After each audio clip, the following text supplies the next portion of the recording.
Sénégalais, Sénégalaises, chers compatriotes africains, amis et partenaires du Sénégal, du monde entier, bonsoir. Je me permets, à travers cette courte vidéo, de revenir avec vous sur les derniers événements qui ont frappé notre pays, le Sénégal, et qui ont fini de révéler ou de confirmer au monde entier, mais surtout au peuple sénégalais, le véritable visage du président Macky Sall. Visage qu'on peut dépeindre sous les couleurs de la haine, de l'acharnement,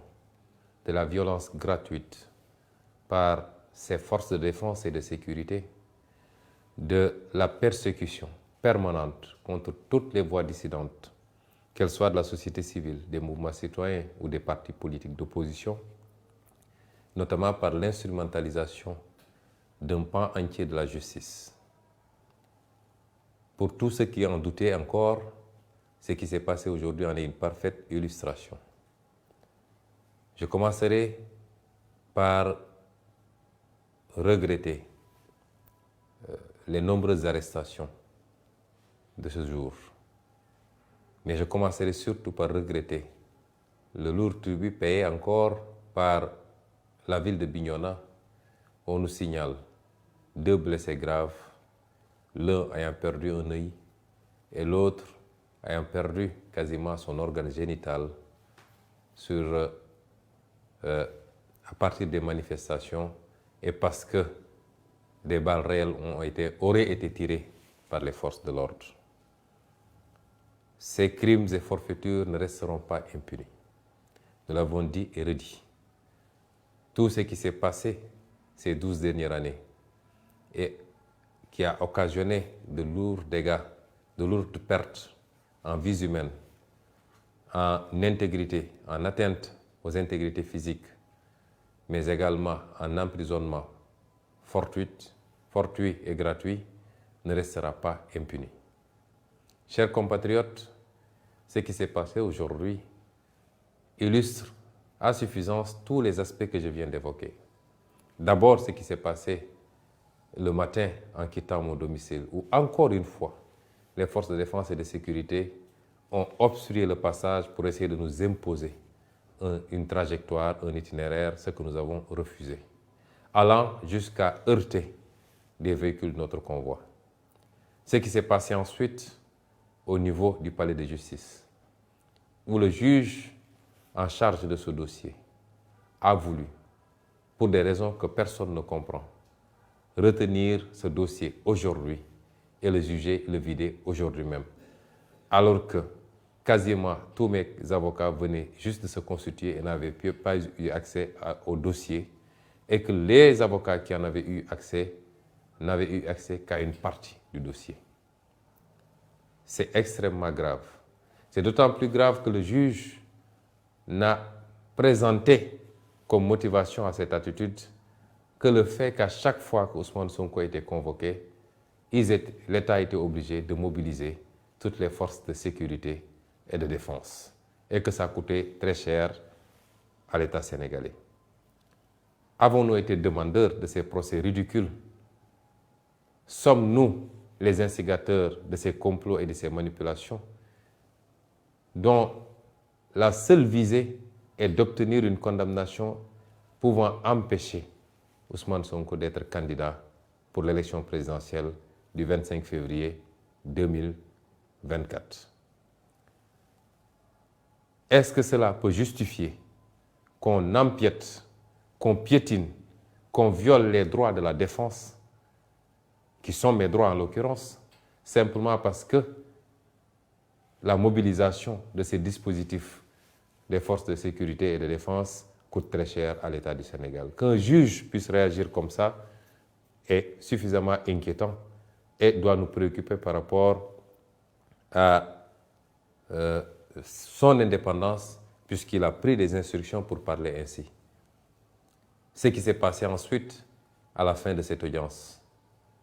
puisque n'eût été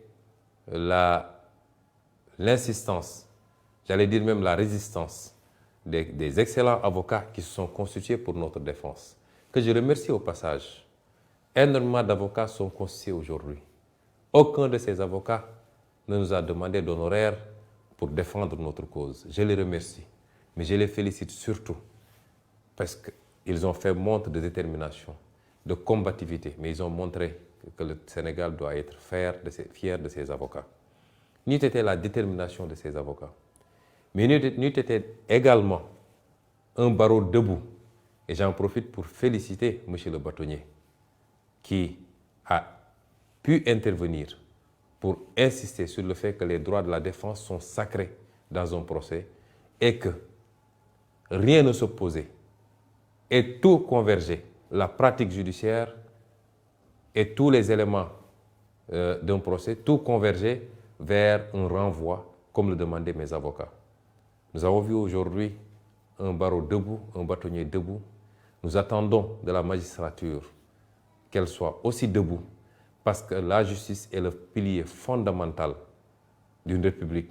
et la première garante de la stabilité dans un pays. Une justice couchée est un danger pour l'équilibre social, politique, économique, politique, géopolitique d'un pays. Nous demandons à l'Union des magistrats, à l'ensemble des magistrats, procureurs, juges d'instruction, à revenir à la raison et à comprendre qu'ils ont un sacerdoce, c'est de servir, de juger au nom du peuple sénégalais et non pas de servir les desseins politiques du régime et du président Macky Sall. Ce qui s'est passé au sortir de cette audience, où le monde entier a pu voir toutes les entraves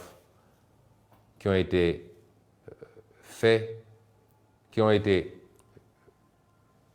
faites sur mon convoi, que des forces de défense et de sécurité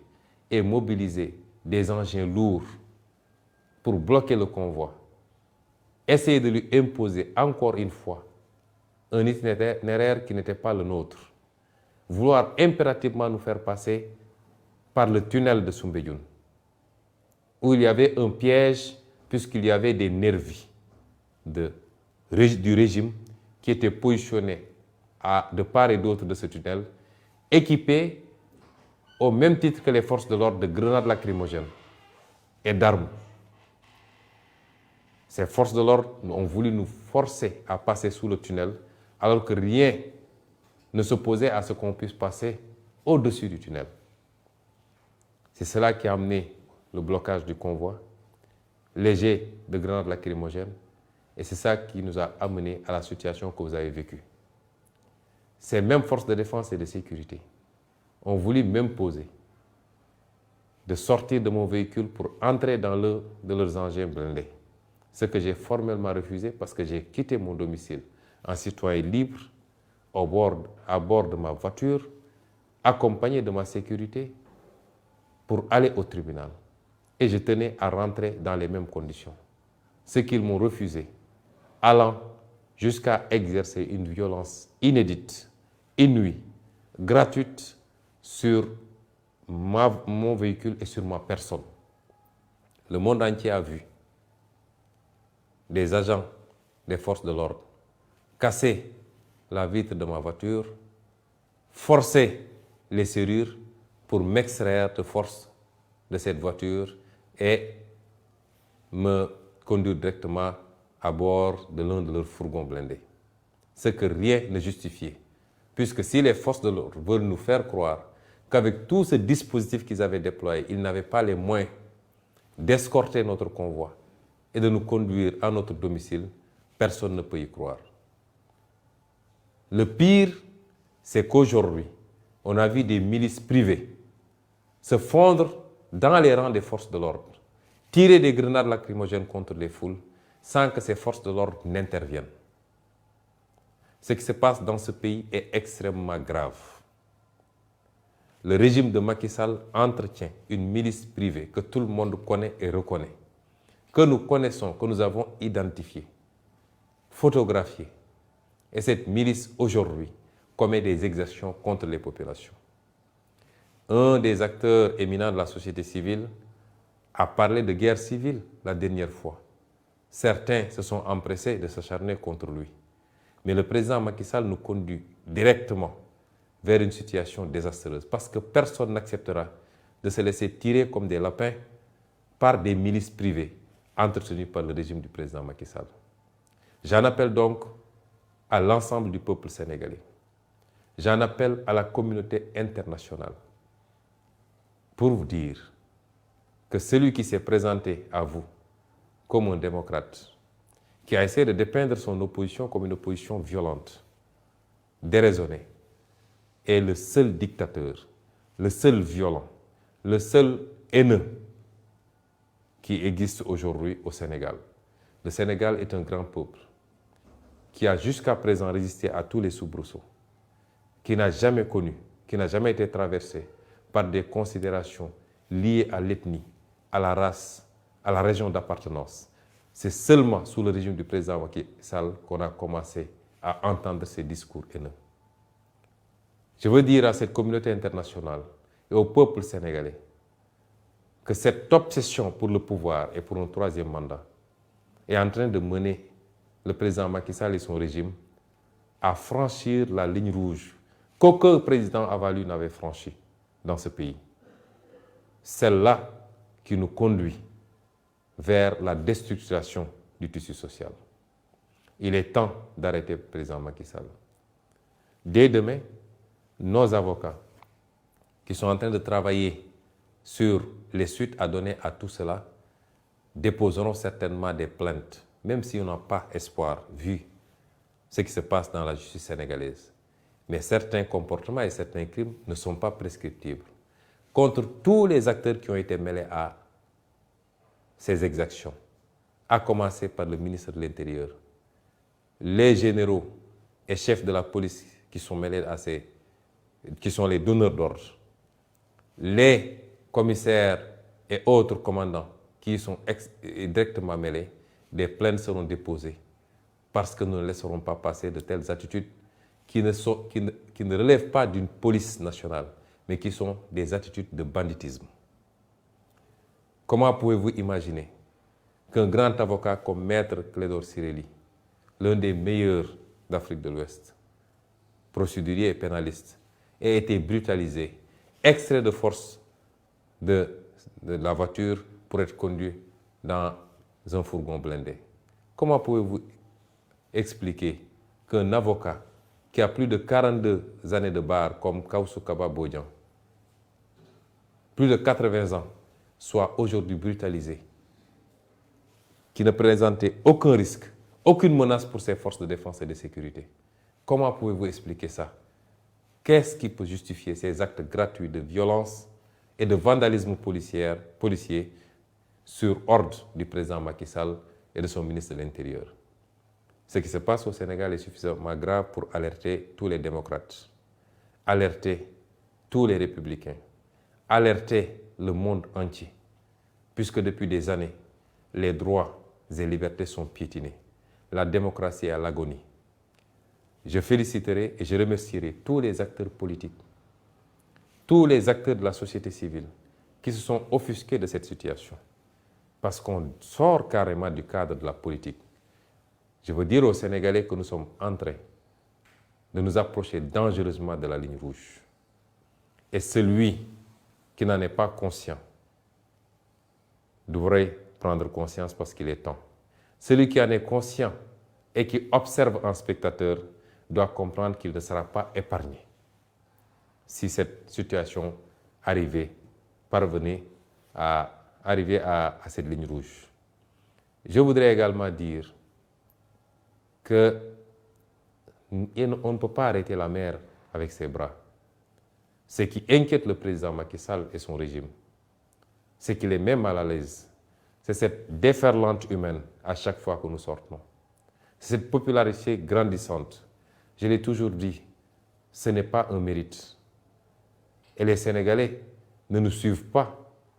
n'adhèrent pas à notre discours et à notre projet par rapport à notre personne.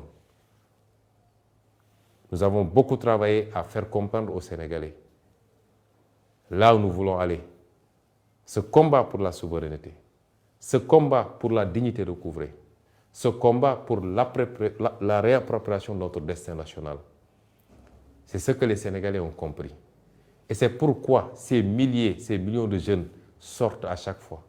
pour suivre nos convois, pour adhérer à ce projet. C'est pourquoi ces milliers d'intellectuels adhèrent à ce projet. C'est pourquoi la diaspora, dans presque sa globalité, adhère à ce projet. C'est pourquoi même les forces de défense et de sécurité, qui exécutent des ordres, souvent malgré eux, adhèrent à ce projet. C'est pourquoi tous nos compatriotes africains nous suivent de très près, comprennent le discours et adhèrent à ce projet. Si le président Macky Sall pense qu'il peut arrêter cela par l'intimidation, par l'instrumentalisation de la justice, par la violence gratuite, il se trompe et il est temps qu'il revienne à la raison. C'est la dernière fois que je le dirai. Je veux féliciter le peuple sénégalais, féliciter cette jeunesse formidable et terminer par vous dire ce que je vous ai toujours dit. Nous ne vous décevrons jamais. Nous ne vous trahirons jamais. Ce combat est le nôtre. Vous avez droit à la même prospérité, au même progrès, au même bonheur,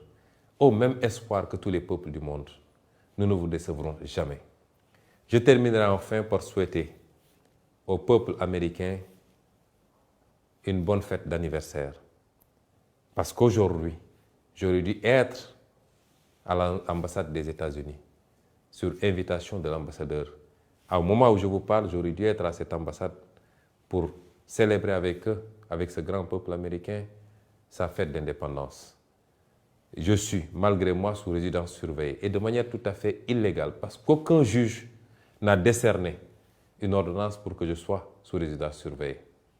On me refuse tout déplacement hors de mon domicile, barricadé par des chars de combat, par des dragons, par des véhicules lourds et par des centaines et des centaines de policiers et de gendarmes. Je voudrais dire au monde entier que voilà le visage de Macky Sall et de son régime. Je vous remercie. Mbokki Sénégal, asalaamaaleykum. ñu ngi leen di nuyu di leen ziar di dellu seeg yéen ci lu gàtt rek waxtaan ak yéen ci xew-xew réew mi. ñun ñëpp dundandoo li xew ci réew mi bésu tey jii muy citoyen bu ñu woo tribunal mu mel ni rek saa suñu woowee situation boobu tribunal réew mi day taxaw réew mi dootul noqi réew mi dootul dox waaye li ci gën a garaaw mooy ñoom ñi koy woo tribunal ñooy suuxat fitna gi. ñu ngi masawu ñëpp ci li ñu dund tey ndax métti woon na ci ñëpp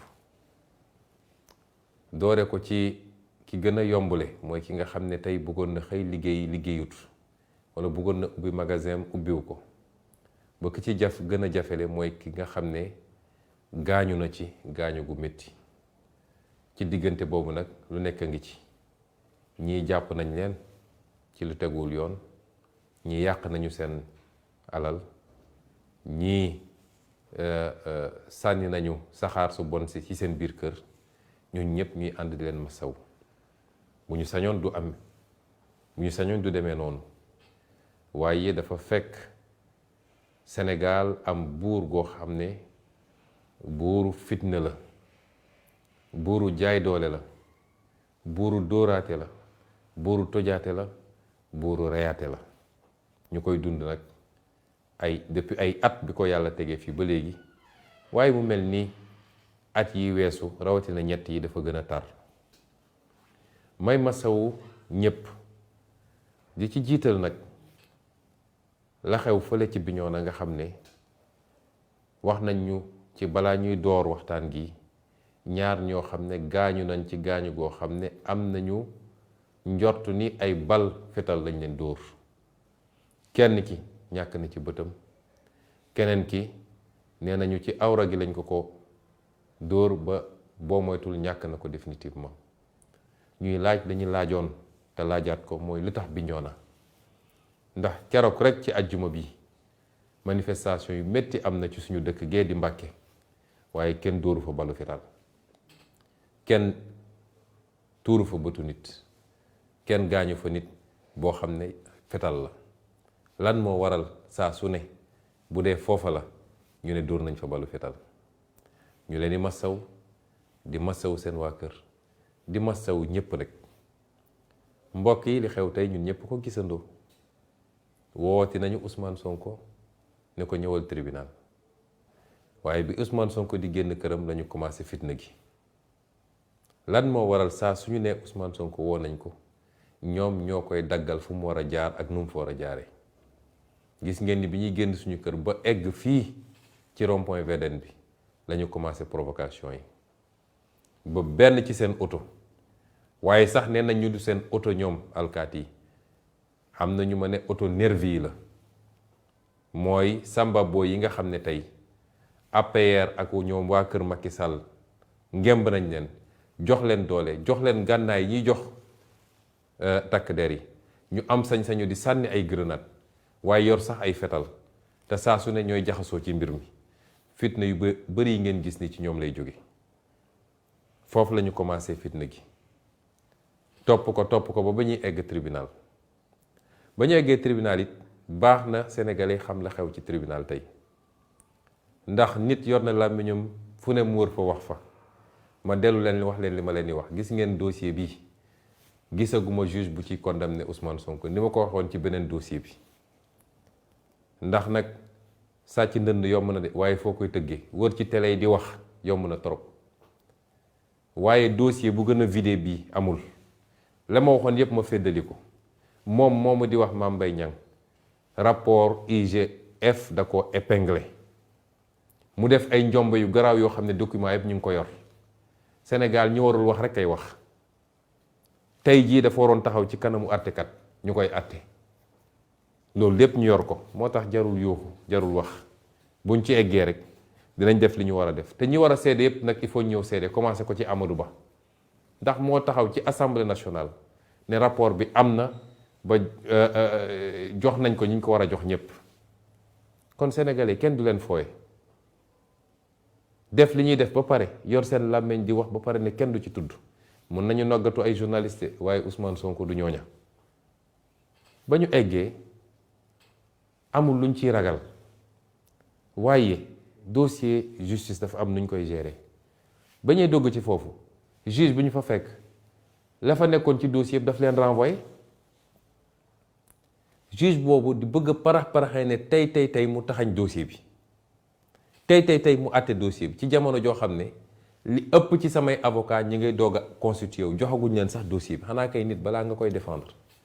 balaa nga koy layal nga jot dossier bi ba xool ko jotuñu dossier bi kenn ci avocat yi moo jotoon dossier bi te joxuñu ko dossier bi yépp ndax am na ay clé USB yu ci ànd joxuñu ko waaw avocat yi ne ko génneel ko sax loo xam ne chambre am boobu moo ko attewaat ko ay dossiers yoo xam ne renvoyé nañ ko 6 mois 8 mois doog ko atte ne ko waaw monsieur le juge yow yaa ne dossier bi dossier bu ordinaire la looy parax-paraxee ñun ñu ngi doog a egsi mais ñu jot dossier bi ndax daw nañ ci parquet muy làqatu jël dossier bi nëbb ko kon may leen ñu jot dossier bi dem jàng ko bu baax ñu jàpp beneen date boo xam ne bu ñu ñëwee ñëpp mën a lay juge bi bëgg ne leen mun naa leen jox dossier bi may leen 15 minutes ngeen dem toog fële xool ko bu ngeen ñëwee mun ngeen lay loolu musul am ci tribunalu Sénégal musul am ci àtte Sénégal tey dem na ba kenn ci avocat seen avocat ñoom sax moo jóg ne ñii li ñu laaj yoon la dañ leen war a may report bi kenn musul gis lu mel nii ñi nekkoon ci tribunal ba tey ñépp am nañ ñu leen métti ci juge bi ni mu bëggoon doxalee dossier bi muy lu tey xel ñu dellu si mu dem ñëw ne li tax mu bëgg ñu def àtte bi tey mooy saa suñu yooyee Ousmane Sonko dëkk bi day taxaw ñu war a génne xaalis bu bari pour mobiliser takk der yi seen oto yi carburant bi muy consommé ak nangam waaw léegi juge war naa wax loolu li nga xam ne mooy àq ak yelleef ki ñuy àtte nga xam ne même ci diine sax lu farata la lu sacré la nga bugg koo jalgati parce que rek nee nga saa yu ñu woowee Ousmane Sonko la ñuy dépenser ci génne alkaat yi dafay bëri est-ce que Ousmane Sonko moo organisé procès est-ce que Ousmane Sonko moo dem def ci ay complot yu ñàkk solo pour yóbbu tribunal est-ce que Ousmane Sonko moo porté plainte suñuy droit dañ ñu ko war a respecteel bu dee dañu war a woote téeméeri yoon jaarale ko fu ñu ko war a jaarale ba atte jot ñu atte bu dee nag atte nañu ko waruñoo atte parce que bu dee Ousmane Sonko diis na si ñoom ba mënuñu ko atte lan moo leen dugal ci yëfu tappale yi kon lii moo xew tey ci tribunal bi kenn mësut a gis lu mel nii sénégalais bu ne bu xamee avocat wala mu xam professeur université wala mu xam magistrat na ko laaj ndax lii yoon la tey bu dul woon xarañte bi nga xam ne suñuy avocat am na ko ma leen di gërëm nag bu baax ndax bari nañu trop ñu ñëw constitué wu tey nekk suñuy avocat te ñu ci bari xaw ma leen musuma leen gis te amul kenn koo xam ne mu ma ciy laaj fukki dërëm te loolu yàgg na avocat yi yépp ànd ak man fayeekuñ ma xaalis te suba ngoon ñi ngi taxaw ndax gëm ni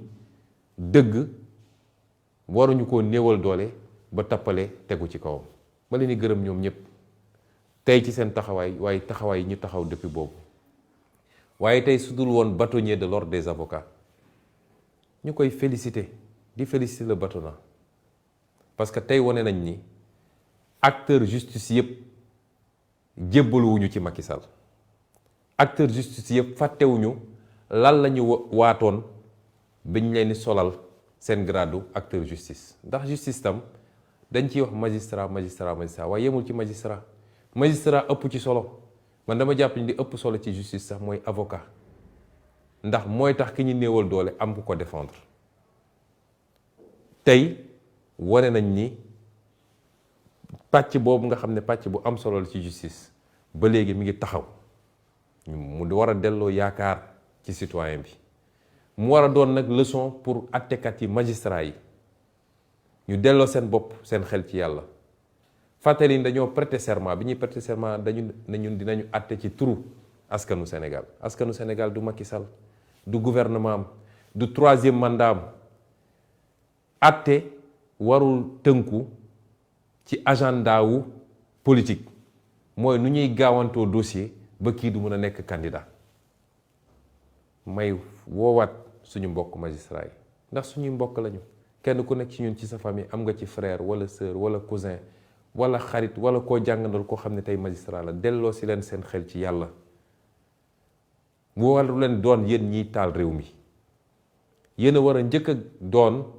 ñuy saytu ak ñiy garantir stabilité ci réew mi dal ak tekk ci réew mi carrière warul jar yenn yi luñ lay buxumal ci suuf warul jar yenn yi lii tey am war na leen yee war na leen yey ngeen xam ni yéen a war a dalal réew mi kon li xew tey ci tribunal bi lu doy waar la waaye yemul foofu jóge nañ ci loolu génn di ñibbi tranquillement waaw nun li ñu boole askan wi du suñu mérite yàllaa ko def yàllaa def cofeel suñu diggante ak askan wi bu ñuy génn xale yi topp suñu gannaaw di daw la nit ñi di gis waaye immeuble boo romb ku fay liggéey ak ku fa dëkk ak góor ak jigéen ak mag ak ndaw ñépp a ngi taxaw ci balcon yi ñu ngi ciy sant yàlla loolu sas la soññ la bu Sénégalais yi sas ñu moo tax ma leen di wax duñ leen mës a décevoir duñ leen toog mukk ba ne am nañu gàcce ci Ousmane Sonko ak ñi mu ànd ak parce que lii ñu sumb nii ñun jaamu yàlla lañ ko jàppee politique gu ñu de soxlawuñu 15 salaire sax soxlawuñ ko ci lii ñuy def nii la ñu bëgg mooy réew mi baax ba faw ba suñuy doom dund ci Sénégal gu gën gii ñuy dund ñun loolu rekk a ñu tax a jóg ci politique waaye utuñu ci leneen du tur du ndomb tànk du alal kon bu ñu jógee foofu ay nit ñu bari bàyyi seen yitte ànd ak ñun mais loolu du gulet ci Sénégal daan nañ fi woo acteur politique ci Ablaye Wade ba ci Idrissa Seck ba ci moom mi nekk président de la République nit ñi génnee fu ne gunge ko ba tribunal gungewaat ko mu ñibbi lu fi jar a xuloo ak xeex ak dóor ay grenades ngeen gis provocation yi am tey bi ñuy ñibbi ba bi ñuy egg ci Soumbédioune ñu ne ñu faw rek ñu jaar ci suufu tunnel Soumbédioune bi ñu ne leen duñ fa jaar duñu fa jaar parce que ndëgg sërëxal bi ñu fa tegoon am ay nervi yoo xam ne nervi yu APR la ñépp xam nañ leen yor ay gànnaay yi gànnaayu alkaati yi yor ay grenade lacrymogène yor ay fital ak lépp taxaw foofu di sànni seeni grenade ñu ne ma man forcé ma jaar foofu ñu leen duñ fa jaar ci kaw la ñuy jaar xanaa kay kuy dem ñibbi këram mun nga ko bàyyi mu seet fu dal xelam mu jaar foofu ñu ne forcé ñu jaar foofu ci la ñu bloqué suñu convoi bloqué ko ba mu yàgg bi ñu ñëwee ñoom ñëpp GIGN BIP policier gendarme ñëpp ñëw taxaw ne ñoom ñoo garantir suñu sécurité la mu leen njëkk a wax mooy dem leen ngeen jàppi ñii nga xam ne ay nervi lañu loolu mooy seen liggéey lu ko may nag bàyyi leen ñu jaar fi ñu war a jaar ñu ne dee rek foo ñu jaar ci canal bi te gis ngeen ni bi ñu demee ba ma bañ fitna ñi ma ànd ak ñépp ne du demee noonu may leen nañu jaar ci suufu canal bi lu fa am ñooma waaye bi ñu duggee ci canal balaa ñuy génn gis ngeen canal bi fees dell ak grenade lacrymogène ku fa amoon asma mënoon nga fa faatu kon piège bu ñu tegoon la ba pare pour bëgg ñoo lor ak bëgg a lor ñi ñu ànd ak est-ce que tey ay alkaati loolu seen rôle la noonu ñu naxante ba génn ci canal bi xanaa kay léegi war nga ñoo mën a bàyyi ñu dem ñu bloqué suñu convoi ne faw ma génn sama oto man dugg seen oto ñoom may leen du ma ko def nag du ma ko def parce que bi may jógee sama kër sama oto laa dugg ànd ak sama sécurité sama chauffeur dawal ma ñëw ba tribunal kon war naa mën a dellu ci sama oto bi ba egg sama kër ñu ne loolu du am xëccoog ñun xiiroog ngaayoo ba àdduna yëpp gis loo xam ne ñépp xam nañ ni violation weesuwul loolu mooy alkaati yu yor ay xeer ñëw toj sama vitre oto ne faw ñu génne ma forcé ci oto bi dugal ma ñoom seeni véhicule blindé loolu lan moo ko mën a justifier lan moo mën a justifier avocat bu mel ni Clédor Ciré Ly nga xam ne mag la di ñi gën a nekk kàngam ci li muy liggéey moom nga xëcc ko forcé dugal ko ci sa fourgon lan moo mën a justifier maître Kawsu Bodian nga xam ne ci ñi gën a am expérience ci baro bi la am lu ëpp 40 ans en tant qu'avocat ay atam weesu juróom-ñetti fukki at nga toj vitre oto bi mu nekk forcé ko ne ko tey di nga génn lan moo ko mën a justifier lii mooy xar kanamu Macky Sall waaye li gën a garaaw ma koy wax sénégalais yi Macky Sall dafa am ay milices xam nañ leen xàmme nañ leen xam nañ fu ñu leen entraîné xam nañ li ñu leen jox yor nañu seeni photo milices yooyu njombe yu am ñaare ci manifestation yi ñoom la ñuy yóbbu Casamance te Doudou Ka moo leen di yóbbu ñu yor ay fetal di tiire ci kaw xale yi milices yooyu duñ leen continuer seetaan ci lii keroog kenn ci société civile bi muy Alioune Tine dafa wax ba tudd guerre civile ñépp tëbandoo di wax magum waxoon naa ko moo gën wax magum xamoon naa ko parce que kenn du nangu nag toog di seetaan ay nit yor ay ngànnaay di la tiire mel ni ku yor ay lapin lii Macky Sall di def ñépp mën nañ ko def nañu téye loxoom wax ak moom balaa muy ëpp parce que réew mi ñoo ko bokk dégg naa leen ñoom waa APR ñu naan dañuy jubilé ñoom xam nañ ni su doon ñun ak ñoom rek ci réew mi ndax làqatu ci gannaaw ay takk der say milice làqatu ci gannaaw takk der yi ñu leen di gis te kenn ñemewu leen jàpp parce que instruction bu ñu jot la ñoom ne leen bu leen teg loxo ci ñooña loolu du njàmbarte njàmbarte dëgg mooy bis bu ngeen amee fit ba ne yéenay jóg jàkkaarloog patriotes yi nekk ci Sénégal yàlla bu ñu mus a egg ci loolu ndax bi ñu eggee ci mois de mars bëri na ci yéen ñii waa APR yi yu doon wër suñuy kër naan dimbale leen ñu dañoo bëgg a transhumé ba ci Mame Mbaye Niang moomu yor làmmiñam di wax fu ne wër na fa dem gisi samay nit neen wax leen ak Ousmane Sonko man damay transhumé kon fit amu leen ko te réew mi ñoo ko bokk te jeexagul nañu téye loxo Macky Sall ndax fi mu jëmee réew mi baaxul fi mu jëmale réew mi baaxul te baaxul ci moom d'abord parce que cour pénale internationale lay mujj na continuer rek di dóor di rey ak di tëj ba tax nag lii am tey garaaw na gravité boo xam ne suñuy avocat bu soobee yàlla ci fan yi dina am loo xam ne dinañ ko jébbal justice donte amuñu ci yaakaar ndax li ñuy paraxee naan dañoo bëgg a àtte Ousmane Sonko man déposé naa lu mat juróom-ñeenti plainte yoo xam ne 2017 ba léegi justice traité wu ci benn juróom-ñeenti plainte te tey bu kenn déposé woon plainte tey suba ñu ne ñu ngay woo Ousmane Sonko loolu ban justice la waaye comme lii ñu def nii dafa di loo xam ne dara mënu koo far yàgg-yàgg dinañ ko layoo moo tax samay avocat woo ma ne ma lii mënuñoo bàyyi mu jàll dañ déposé plainte ma jox leen ci sama ndigal kon sénégalais sénégalaise réew mi ñoo ko bokk Macky Sall moom mu ko donn ko fii la ko fekk fii la koy ba bu ñu nangu Macky Sall féewale ñu bu ñu nangu mu yàq réew mi doog a dem bu ñu nangu mu jaxase nit ñi ci ay xeet walla ay région walla ay waaso waaye bu ñu nangu lañu def ñoom ci seeni njombe tax ñu tiit ba tax ñu bëgg ñoo forcer ni dinañu def 3e mandat walla ñu bëgg ñoo forcer ni ñoom dinañu tànn kan moo war a nekk candidat ak ku warul nekk Sénégalais yi ñoom dong ñooy tànn bu jotee moo taxit ñu ngi leen di masawu waaye ñu ngi leen di gën a soññ bëri na Sénégalais yu ñuy woo la ñuy bind ñii di joxe ay ñaan ak ay dog lu baax la ñii di wax seen ñeewante ci ñun lu baax la waaye fi ñu toll soxlawuñu yërëmande ñaan it ñaan nañu waaye yàlla bay sa tool li ma bëgg a wax patriote ak patriote yi li ma bëgg a wax patriote ak sympathisant yi li ma bëgg a wax sénégalais yépp nekkuñu ci jamono xonqali bët man mii di Ndeye Mbill mi mus leen ma gis ma xonqal bët nekkuñu ci jamono ragal ndax man mii di Ndeye Mbill mi ragaluma jamono takk suñu ndigg jàkkaarloog Macky Sall won ko ni lu ko mbir mi jaral nañu lu ko ëpp jamono jooju lañ toll man ay nit yu dogu laa soxla ay nit yu am fit laa soxla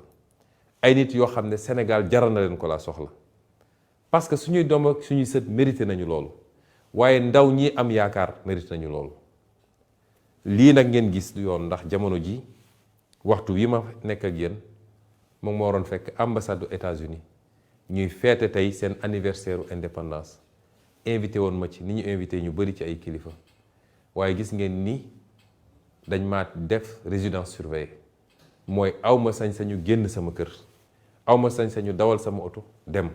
awma sañ-sañu dox dem muy loo xam ne amul lu ko gën a garaaw ndax loolu pour mu am juge rek moo mënoon ne maa ngi teg Ousmane Sonko ci résidence surveillée benn juge defu ko lii di leneen lu yokku ci li nga xam ne mooy taxawaayu Macky Sall ci Sénégal waaye taxawaayu Macky Sall jëmale ko ci sama jëmm ji man nag Macky Sall mënuma xoqatal mënuma tiital ay at a ngi nii muy essayé te tey la wàllu gën a ay may gërëm di sant mboolem seen ñi nga xam ne naqaru nañu lii nga xam ne xew na mënuma leen lim ndax ku lim jum waaye ma jiital si ñi nga xam ne ñoo nekk ci société civile bi ñu ngi leen di gërëm di leen sant ma teg ci ñi nga xam ne ñoo nekk ci classe politique bi rawatina ñi nekk ci opposition bi ñoom ñëpp nag ak lu ñu mën a séq ñoom ñëpp seen taxawaay rafet na ñu ngi leen ciy gërëm di leen sant waaye le peuple sénégalais ba ci sax ñoo xam ne bokkuñoo ak ñoom réew ndax gis nañu ay député français waa bitim réew ñoom ñëpp ku nekk bind naqaru lu xew tey ci réew mi kon ñu ngi leen di gërëm ñoom ñëpp li tax nag taxawaay bi am mooy ñi ñëpp dañoo war a xam ni mbir mu du mbirum Ousmane Sonko Macky Sall bu amee li mu bëgg bu paree ci Ousmane Sonko dem ci keneen bu paree ci keneen dem ci keneen ndax lenn mooy mbébétam mooy kenn warul am sañ-sañ ne ànduma ak Macky Sall fii ci biir réew Sénégal loolu nag du ko mus a am ilaa yow mi din du ko mus a am kon ñu ngi leen di gërëm di leen sant di daaneel ci dellu si waxaat ñi nga xam ne ñoom la Macky Sall di ngemb nga nekk ci justice ngay jiite force de défense et de sécurité ngay général ngay inspecteur wala jiite police Macky Sall fukki weer ak ñaar a ko dese ci réew mi bu soobee yàlla mu bëgg ko mu bañ ko fukki weer ak ñaar moo ko dese ci réew mi Macky Sall waru ñoo gënal Sénégal gi waaye Macky Sall waru leen gënal seen bopp ndax lu fi waaye def lu defut di nga ko layoo ak sénégalais yi di nga ko layoo ak justice ñu ngi leen di gërëm leen sant asalaamaaleykum wa rahmatullah. réew mi bañ naa dootuñu nangu kenn jaay nu réew mi bañ naa déet réew mi bañ naa déedéet dootuñu fi nangu buumu jaam. réew mi bañ naa dootuñu nangu kenn noot ñu réew mi bañ naa déet réew mi bañ naa déedéet